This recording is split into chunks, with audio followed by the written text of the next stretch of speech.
welcome back to my channel. This is reshmanrj.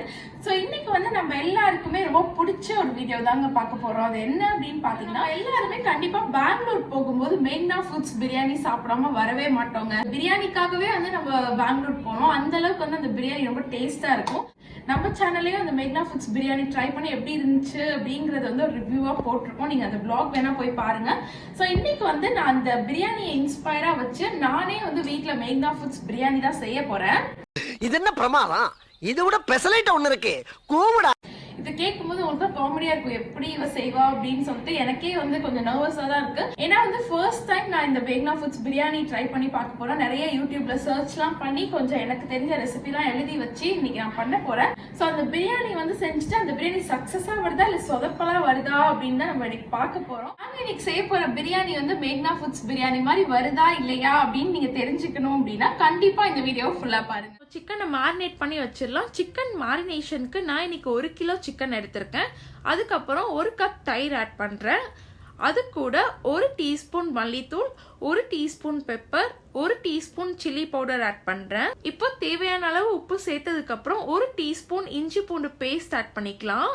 இது எல்லாத்தையும் நல்லா மிக்ஸ் பண்ணி விட்டுறலாம். மிக்ஸ் பண்ணதுக்கு அப்புறம் லாஸ்டா கோட்டிங்காக நான் 2 டேபிள் ஸ்பூன் அரிசி மாவு ஆட் பண்றேன். அரிசி மாவு ஆட் பண்ணிட்டு லைட்டா மிக்ஸ் பண்ணா போதும்.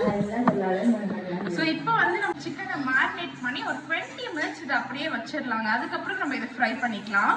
ஸோ சிக்கன் வந்து நல்லா மேரினேட் ஆகட்டும். அந்த டைம்ல வந்து நம்ம பாஸ்மதி ரைஸை வடிச்சு எடுத்துக்கலாம். நான் இன்னைக்கு 1 கிலோ சிக்கனுக்கு 3 டம்ளர் பாஸ்மதி ரைஸ் எடுத்திருக்கேன். இந்த பாஸ்மதி ரைஸை நீங்க எப்போதும் வடிக்கிற மாதிரி வடிச்சு எடுத்துக்கோங்க. ஆனா ரைஸ் வந்து ரொம்ப வேகக்கூடாது. ஒரு 3/4 பதம் ஆனதுக்கு அப்புறமே இந்த மாதிரி எடுத்து வச்சிருங்க. ஸோ இப்போ வந்து 20 மினிட்ஸ் ஆயிடுச்சு. நம்ம மேரினேட் பண்ணி வச்சிருக்க சிக்கனை வந்து ஃப்ரை பண்ணி எடுத்துடலாம். இதுக்கு வந்து நம்ம ரொம்ப ஆயில் போட்டு டீப் ஃப்ரைலாம் பண்ண தேவையில்லைங்க. லைட்டா ஆயில் ஊற்றி நீங்க ஷாலோ ஃப்ரையே பண்ணிக்கலாம். நம்ம மைதா மாவுலாம் ஆட் பண்ணாததுனால சிக்கன் வந்து ஆயில்ல போட்டதுக்கு அப்புறம் கொஞ்சம் அந்த மாவெல்லாம் பிரியுங்க. ஸோ அது பிரிகிறதுனால ஒன்றுமே ப்ராப்ளம் இல்லைங்க. ஸோ நம்ம சிக்கனை மட்டும் அழகாக எடுத்து வச்சிடலாம். ஸோ இந்த சிக்கன் பார்த்தீங்க அப்படின்னா 65 மாதிரி ரொம்ப கிறிஸ்பியாலாம் இருக்காது. நம்ம கிரேவியில் எப்படி சிக்கன் இருக்குமோ அந்த மாதிரி தாங்க இருக்கும். ஸோ என்னடா நம்ம ஒழுங்காக ஃப்ரை பண்ணலையோ அப்படின்லாம் நீங்கள் நினைக்க வேணாம். அந்த சிக்கன் வந்து கொஞ்சம் வலுவலுன்னு இருக்கணுங்க. அதுதான் கரெக்டான கன்சிஸ்டன்சி. ஸோ இப்போ வந்து நம்ம கிரேவி ப்ரிப்பேர் பண்ண ஆரம்பிச்சிடலாம். இதுக்கு வந்து நம்ம அதில் பேலன்ஸ் இருக்க ஆயிலே ஊற்றிக்கலாம். இப்போ வந்து 1 கைப்பிடி அளவுக்கு கருவேப்பிலை ஆட் பண்ணிக்கோங்க. அதோட 2 பச்சை மிளகா நல்லா கட் பண்ணி ஆட் பண்ணிக்கோங்க. இப்போ நமக்கு தேவையான அளவு உப்பு சேர்த்துக்கலாம். உப்பு சேர்த்ததுக்கு அப்புறம் 2 பெரிய வெங்காயத்தை கட் பண்ணி ஆட் பண்ணிக்கோங்க. அதை ஓரளவுக்கு வதக்கினதுக்கு அப்புறம் 1 டேபிள் ஸ்பூன் இஞ்சி பூண்டு பேஸ்ட் சேர்த்துக்கோங்க. இப்போ அந்த ரா ஸ்மெல் போற அளவுக்கு நீங்க நல்லா வதக்கிக்கோங்க. வதக்குனதுக்கு அப்புறம் நம்ம இப்போ மசாலா ஆட் பண்ணிக்கலாம். ஃபர்ஸ்ட் 1 பிஞ்ச் மஞ்சத்தூள் ஆட் பண்ணிக்கோங்க. அதுக்கப்புறம் 1 டீஸ்பூன் மிளகாத்தூள் ஆட் பண்ணிக்கோங்க. அதை நல்லா மிக்ஸ் பண்ணிக்கோங்க. மிக்ஸ் பண்ணதுக்கு அப்புறம் நான் இன்னைக்கு 3 தக்காளியை எடுத்து டொமேட்டோ பியூரி பண்ணி வச்சிருக்கேன். அந்த டொமேட்டோ பியூரி இதுல ஆட் பண்ணிக்கலாம். ஆட் பண்ணிட்டு கொஞ்சம் தண்ணியையும் சேர்த்து ஆட் பண்ணிக்கோங்க. எல்லாம் நல்லா வதக்குனதுக்கு அப்புறம் லாஸ்டா 1/2 டீஸ்பூன் கரம் மசாலா ஆட் பண்ணிக்கோங்க. ஆட் பண்ணிட்டு நல்லா மிக்ஸ் பண்ணதுக்கு அப்புறம் நம்ம ஃப்ரை பண்ணி வச்சிருக்க சிக்கன் இதுல சேர்த்துக்கோங்க. சேர்த்து நல்லா மிக்ஸ் பண்ணுங்க. அது 2 மினிட்ஸ் நல்லா மிக்ஸ் பண்ணதுக்கு அப்புறம் ஃப்ரெஷ் கிரீம் ஒரு 2 டீஸ்பூன் ஆட் பண்ணுங்க. ஆட் பண்ணி ஃபைனலா ஒரு மிக்ஸ் கொடுத்தீங்க அப்படின்னா நம்மளோட கிரேவி சூப்பர்பா ரெடி ஆயிரும். நீ தான் சொல்றேன், அதே டேஸ்ட் வருது. வந்துருச்சா? வருதுடி.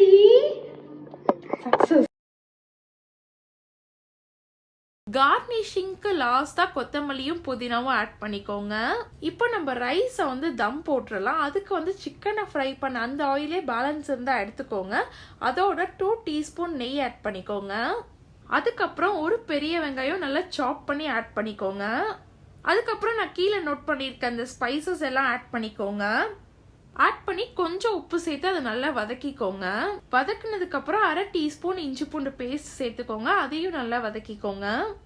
இப்போ இஞ்சி பூண்டோட ரா ஸ்மெல்லாம் போயிடுச்சுங்க. இப்போ 1 பச்சை மிளகா நல்லா கட் பண்ணி ஆட் பண்ணிக்கலாம். அதுக்கப்புறம் கொஞ்சம் புதினா கொத்தமல்லி ஆட் பண்ணிக்கலாம். எல்லாத்தையும் நல்லா மிக்ஸ் பண்ணிக்கோங்க. மிக்ஸ் பண்ணிட்டு 1 தக்காளி நல்லா பொடியா கட் பண்ணி ஆட் பண்ணிக்கோங்க. தக்காளி நல்லா வதங்கினதுக்கு அப்புறம் 1/4 கப் தயிர் ஆட் பண்ணிக்கோங்க. அதையும் நல்லா மிக்ஸ் பண்ணிட்டு ஒரு 2 மினிட்ஸ் அதை அப்படியே விட்டுருங்க. இப்போ நம்ம இது கூட 1 கப் காய்ச்சின பால் ஆட் பண்ணிக்கலாம். தேங்காய் பால் ஆட் பண்ணிடாதீங்க, நம்ம டேஸ்டே மாத்திடும். நம்ம நார்மல் பாலே ஆட் பண்ணிக்கோங்க. ஆட் பண்ணிட்டு அதை நல்லா மிக்ஸ் பண்ணி விட்டதுக்கு அப்புறம் அதை மூடி வச்சிருங்க. ஒரு 3 to 4 மினிட்ஸ் அதை அப்படியே விட்டுருங்க. இப்போ 4 மினிட்ஸ் ஆயிடுச்சு. இப்போ நம்ம வடிச்சு வச்சிருக்கோம் இல்லையா பாஸ்மதி ரைஸ், அதை வந்து இப்போ நம்ம ஆட் பண்ணிடலாம். ஸ்லோவா இந்த மாதிரி ஃபுல்லா ஆட் பண்ணிருங்க. ஆட் பண்ணதுக்கு அப்புறம் நடுவில் இந்த மாதிரி குத்தி விட்டுக்கோங்க. இப்போ வந்து நம்ம சாஃப்ரான் கொஞ்சம் எடுத்து பாலில் போட்டு வச்சிருக்கேன். இந்த பாலை வந்து நம்ம இப்போ மேலே ஆட் பண்ணிடலாம். ஊற்றிட்டு அதை நல்லா ஸ்ப்ரெட் பண்ணி விட்டுருங்க. லாஸ்ட்டாக கார்னிஷிங்க்கு கொஞ்சம் கொத்தமல்லி புதினா ஆட் பண்ணிக்கோங்க. இப்போ இதை மூடி போட்டு வச்சிடலாங்க. அடுப்பை வந்து சிம்ல வச்சுட்டு ஒரு 10 நிமிஷம் வெயிட் பண்ணுங்க. இப்போ 10 நிமிஷம் ஆயிடுச்சு. ஸோ ஓப்பன் பண்ணி பார்த்தா உங்கள் ரைஸ் அப்படியே தாங்க இருக்கும். அதை நீங்கள் நல்லா மிக்ஸ் பண்ணும்போது தான் அந்த ரைஸோட கலர் சேஞ்ச் ஆகும். ஸோ இந்த மாதிரி ரைஸ் வந்து நல்லா மிக்ஸ் பண்ணி விட்டுருங்க. அவ்வளோதாங்க, நம்ம பிரியாணியும் ரெடி ஆயிடுச்சு, கிரேவியும் ரெடி ஆயிடுச்சு. ஸோ இதை இப்போ நம்ம அழகாக நம்ம மேக்னா ஃபுட்ஸில் எப்படி கொடுப்பாங்களோ அப்படியே நம்ம பிளேட்டிங் பண்ணலாம்.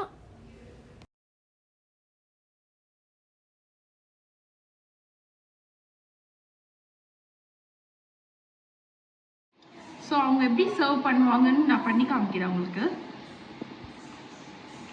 அவங்க அழகா பண்ணுவாங்க. ரைஸ் அப்புறம் நம்ம சிக்கன் எடுத்து வச்சுக்கணும். பார்க்கவே சூப்பராக இருக்குல்ல.